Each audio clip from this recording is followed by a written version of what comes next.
They said I love you and the words got wet, cause I was taking off my mask when you said it. And now I'm looking for another chance, so maybe next time we go down you'll say it again. So don't run out of air when you're talking to me. Need a doubt, buddy, won't you be it? We'll catch some waves, we'll live the story, and in a few years we'll be sitting in our kitchen saying Hello， 大家好，歡迎嚟聽第4集嘅潛水移民錄啊！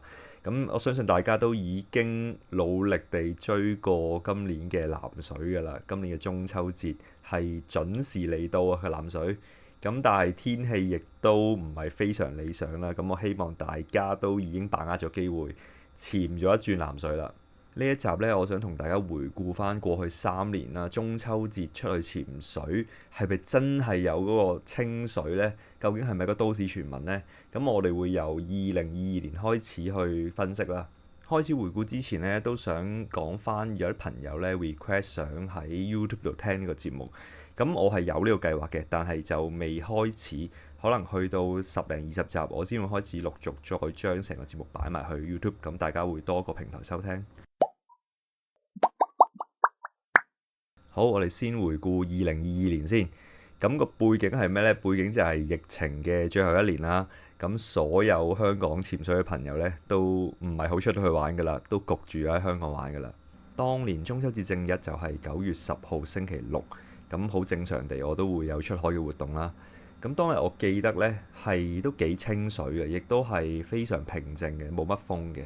就係因為有咁好嘅海況呢，所以當日呢，我哋係出咗1尺石嘅。之後接住落嚟星期日同埋星期一呢，都係去1尺石嘅。我記得係非常理想嘅海況啦。咁其中一日呢，我亦都係可以抽到時間落埋一齊玩啦。我從來都冇見過1尺石可以咁清水啊！我記得我係當時落到去25米啦，亦都見到深水嘅石頭。咁25米以下呢，係已經蒙咗一片嘅啦，好似有層霧氣咁樣。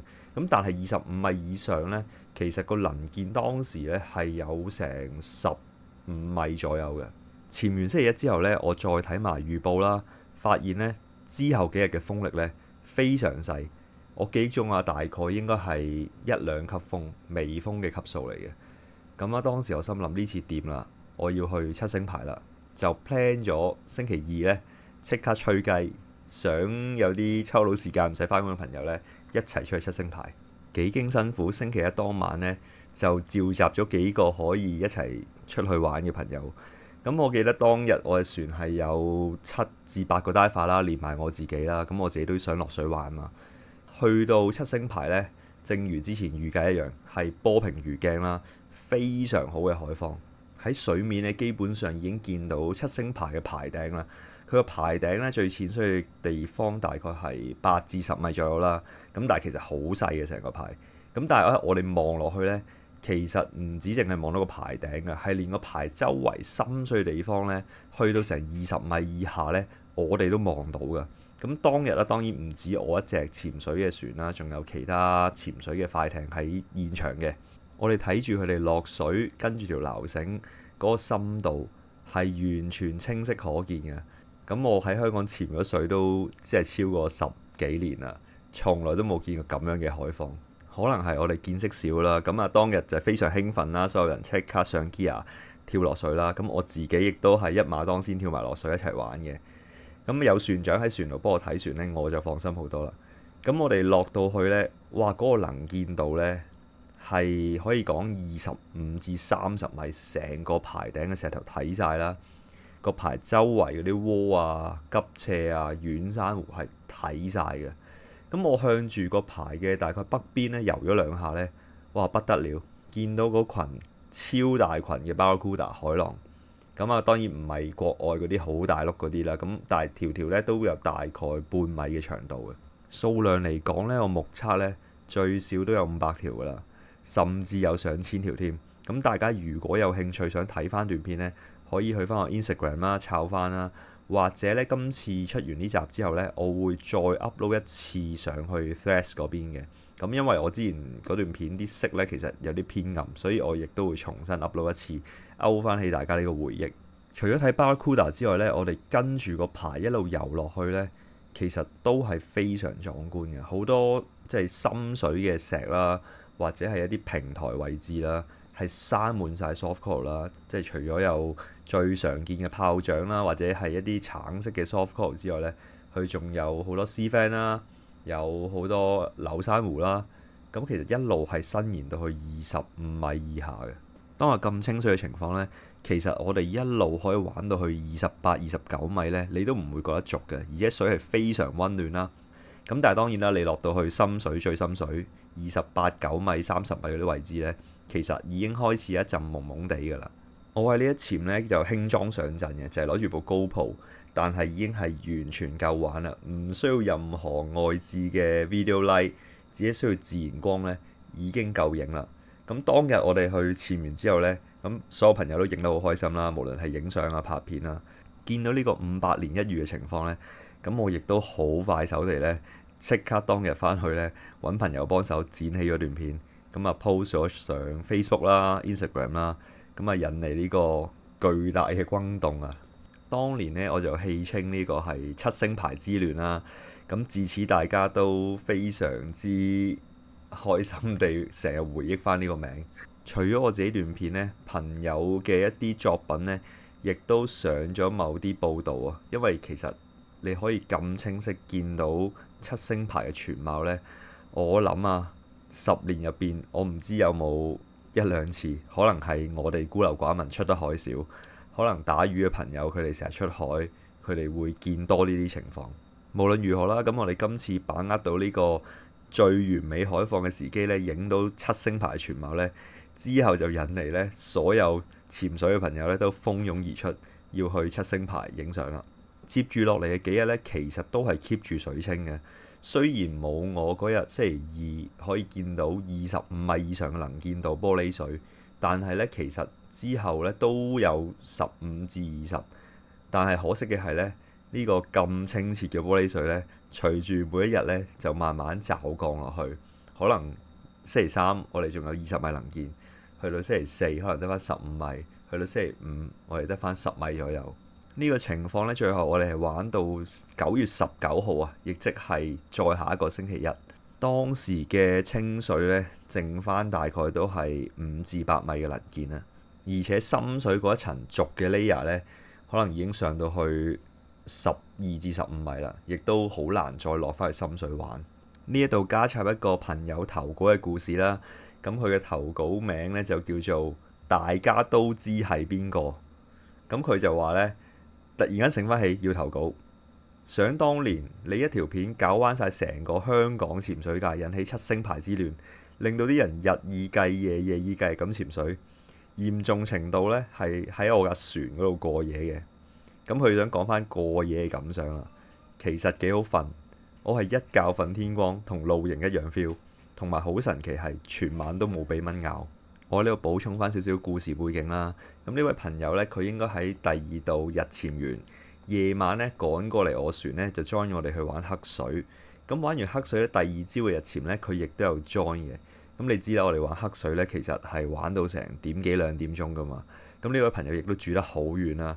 咁佢翻屋企呢，可能需要個半鐘嘅時間，我估計。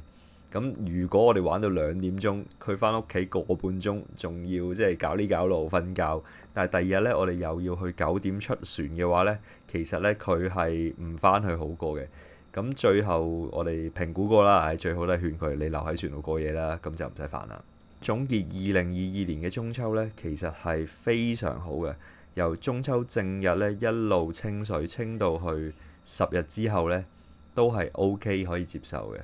咁亦都好多謝即係大自然俾咗個機會，我哋可以睇到成個7星牌全貌啦。佢嘅魚類啦，佢嘅珊瑚物種啦，豐富程度啦，覆蓋率啦，我諗喺香港真係冇任何一個 dive site 咧可以勁得過佢。咁所以呢，佢已經喺我心目中咧成為香港嘅 top site 啦。好，跟住落嚟呢，就回顧翻上年啦，2023年嘅中秋節啦。咁上年嘅中秋節呢，係9月29號星期五嚟嘅。咁但係呢，我哋就唔係太多嘅記憶。我睇翻我Instagram 嘅 story 啦，或者當時有啲相啦，其實呢，海放係 OK 嘅，能見度亦都係唔差嘅。但係可能都係講緊8米10米左右啦，已經好難再同2022年嗰種爆清去相比啦。咁啊，沒有對比，沒有傷害啦。咁可惜嘅係呢，上一年2023年中秋嗰種海況呢，亦都冇維持好耐嘅，因為我睇翻去到10月2號呢，基本上已經變到係大風大浪啦。可能個水仲係清嘅，咁但係呢已經唔係好適合大家出去潛水啦。不過喺我睇翻 IG 嘅 story 嘅時候呢，我意外可以掘翻一個10月4號發生嘅小故事，都幾得意嘅。咁當日呢，咁我車一班朋友去橫瀾島潛水啦。咁有位朋友呢，佢就帶咗佢 iPhone 配咗一個當時都幾 hit 嘅潛水殼去影相嘅，咁好方便啦，唔使另外帶個相機啦。咁呢，佢落咗去潛之後呢，嗰日係已經開始大風大浪，亦都下邊係有啲流嘅。佢上到水面之後呢，發現離我隻船太遠，咁佢就即刻用佢 iPhone，仲有佢係有 Apple Watch 嘅，佢嘗試用 Apple Watch 打，但係唔得，最後佢係用 iPhone 打電話俾我。咁當時咧，我就喺嗰個即係落水同埋出水嘅區域等緊啲 diver 上水啦。咁突然間咧，我收到個電話就係呢個 diver 打俾我嘅。咁我一收到咧，我就知咩事啦，佢應該係飄走咗啦。咁我就即刻好集中咁周圍揾啦。咁啊，揾到佢喺大概300米外嘅範圍。就算佢打象拔咧，其實我都幾難睇到佢，因為有浪啊嘛。咁啊，呢個故事亦都係幾有趣啦，因為你冇諗到原來你帶 iPhone 去影相咧，佢仲有功能咧，就係可以上到水面，仍然可以打俾人求救。最後就係回顧今年中秋節啦。今年中秋節就係9月17號星期二啊，亦即係2日之前啊。我而家錄呢一集呢，已經係連續出咗5日海噶啦。其實呢一期嘅中秋節呢，我哋由上個禮拜四開始呢已經部署噶啦，想去捕捉佢嘅藍水。咁但係當然上個禮拜四我哋出去都係去七星排，個海況呢就並不是很理想啦。落到去呢，其實都清嘅，面嗰層呢，大概10米至12米呢，都 keep 到有5至7米能見度嘅。咁但係呢，始終深水區域呢，仍然都係未得。去到上個星期六啦，即係21號呢，其實嗰日呢係而家中秋節最清水嘅一日啦。咁但係好可惜呢，嗰日係非常大湧浪啊！我唔知係咪受到太平洋有啲形成緊嘅氣旋影響啦。當日我想出去七星排嘅計劃呢，亦都臨時轉變咗啊，改咗去南邊嘅橫瀾同埋宋江。咁但係去到嗰邊呢，其實都非常清水啦。南區嚟講呢，頭嗰12至到16米呢，仍然都可以望到近8至10米嘅能見度，係非常之好嘅。咁亦都打聽到有其他朋友喺潛水船度去咗七星排啦，佢哋話呢，當日嘅能見度係有15米嘅。咁只係可惜係浪比較大咯。我相信好多朋友如果頂唔順嗰個浪呢，亦都瞓咗喺船度啦。然後到我禮拜日再出去七星排嘅時候呢，浪係收細咗嘅。咁但係呢，已經冇禮拜六嗰日咁清水啦。咁佢哋回報翻俾我啦，就係去到大概16米以上呢，都幾清嘅，但係都冇超過到10米能見度啦，都係得翻大概5至7米左右啦。加上佢哋話喺水底呢係十分之湧啊，佢啲湧係上下左右咁樣係咁搖你個人。佢哋想影相嘅朋友呢，第二個 dive 呢都放棄咗相機啦，直接享受個 dive 算啦。星期一再出啦，我哋想駁去轉清啦。咁出到一半呢，嗰啲湧浪係大到我直情係擔心個安全啊，放棄轉咗去東果洲玩，跟住再玩南果洲。中秋節正日啦，就係禮拜二啦，咁我哋就再去玩南區啊，因為出邊太大浪啊嘛，咁冇辦法啦。南區呢，咁我哋亦都係錄得非常好嘅能見度嘅，深水呢去到20幾米呢，仍然係睇到6至10米嘅能見度嘅。咁呢個係有少少出乎意料啦。趁個海況仲係 OK 嘅時候呢，我去帶咗啲朋友試咗一個我想試好耐嘅潛點噶啦。咁最後佢哋影翻嚟嘅相同埋片呢，係令人喜出望外嘅，因為嗰度嘅魚類啦、珊瑚覆蓋率啦係令人驚豔啊！咁呢個咁特別嘅潛點，我相信日後會有機會帶大家去嘅，睇大家好唔好彩啦。因為浪大嘅關係呢，去到第3個 dive 晏晝嘅時候呢，嗰啲濁水呢就慢慢湧過嚟啊！咁第3個 dive 我哋喺宋江呢，個能見度呢啲 diver 話呢，其實係得翻1至2米嘅，甚至係好多位呢連 fin 都唔係好睇到。天氣一直變差啦，咁我甚至取消埋夜晚夜潛嘅活動，因為夜晚咧係起5級風嘅。好彩最後係有取消嘅，因為當晚又雷暴啦，又落大雨啦，又大風啦。咁我哋去潛水幾時都係啦，安全最緊要啦。總括而言啦，呢個中秋節咧其實係有清水嘅，不過咧相對地短暫啦，可能係真係得2-3日咧係最清啦，可以超過到10米能見度啦，而且係局部性區域有呢個能見度。普遍嚟講呢個天氣加海況呢，其實都唔係好適合潛水啊。咁所以呢，呢一個中秋呢，我相信喺潛水圈見到大家影嘅相呢，應該唔會太多啦。OK， 總結晒3年嘅中秋節水況啊。咁我哋睇到呢，其實係中秋臨近嘅時候呢，同埋中秋之後呢，係有水清嘅情況嘅。咁當然最好就係2022年啦，因為嗰時候個天氣係非常平靜啦。今年中秋呢，南水亦都嚟得非常準時啦，係喺臨近正日之前2日呢啲水開始轉到好清。咁可惜嘅係個海況未如理想啦。大家唔使灰心嘅，中秋南水呢唔係傳說嚟嘅，下年繼續努力。總有一年呢，你會潛到最靚嘅水。中意呢個節目記得 CLS 啦，仲有去 Apple Podcast 或者 Spotify 俾5星嘅評價啦，留言亦都好好嘅。最後就係投稿啊，因為呢一集呢，其實我冇講好多故事嘅，主要係分析為主嘅啫。開始唔夠貨啦，大家快啲投稿 IG 或者其他渠道都可以嘅。中秋後嘅呢個禮拜6日，可能仲有機會水清嘅，把握機會 ，Enjoy your dive。